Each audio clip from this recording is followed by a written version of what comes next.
Start பண்ணிக்கண்ணா.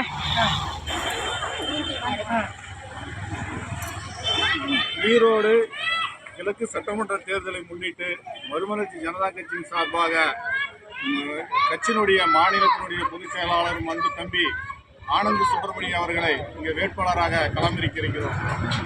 எங்களுக்கு வழங்கப்பட்ட தேர்தல் ஆணையத்தில் எங்களுக்கு வழங்கப்பட்டிருக்கிற சின்னம் இரட்டை மின் விளக்கு மின் கம்பம் வழங்கப்பட்டிருக்கிறது. இரட்டை மின் விளக்கு பொறுத்த வரைக்கும் எளிய மக்களினுடைய இருளை போக்கக்கூடிய ஒரு சின்னமாக இது கருதப்படுகிறது. எளிய மக்களினுடைய ஏழை எளிய நடுத்தர மக்களினுடைய குரலாக ஒலிக்க வேண்டும் என்பதற்காக நாங்கள் சூறாவளி சுற்றுப்பயணம் மேற்கொண்டு மக்களை எல்லாம் சந்தித்து வாக்கு சேகரித்து கொண்டு வந்து கொண்டிருக்கிறோம்.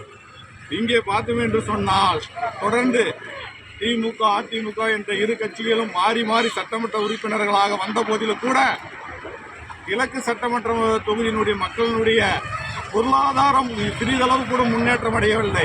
இங்கு எளிய மக்களுடைய வாழ்வாதாரம் காலங்காலமாக அதே போன்ற நிலைதான் இருந்து கொண்டிருக்கிறது. சின்ன ஒரு முன்னேற்றம் கூட இல்லை. பார்த்தீங்கன்னா ஈரோடு மிகப்பெரிய பொருளாதார ரீதியாக வளர்ச்சி அடைந்ததாக சொல்லப்பட்டால் கூட இங்கே இருக்கின்ற மக்களுடைய நிலைமை பொருளாதார ரீதியாக இன்னமும் பின்தங்கியே இருக்கிறது. இன்னும் ஏழை எளிய மக்களாக இங்கு எல்லாம் வாழ்ந்து கொண்டிருக்கிறார்கள். போதுமான அடிப்படை வசதிகள் இவர்களுக்கு செய்து தரப்படவில்லை.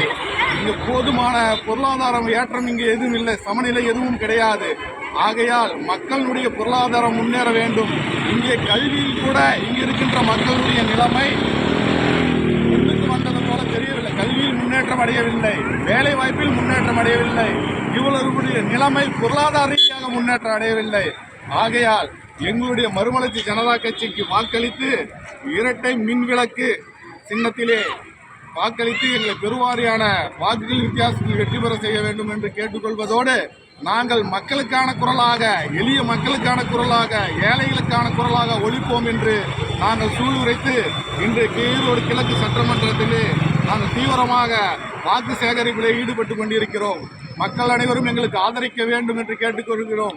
எளிய மக்களுடைய பொருளாதாரத்தை முன்னேற்றுவது மறுமலர்ச்சி ஜனதா கட்சியால் மட்டுமே முடியும் என்பதால் அனைத்து மக்களும் எங்களுக்கு ஆதரவு வழங்குமாறு அன்போடு கேட்டுக்கொள்கிறோம். நன்றி, வணக்கம்.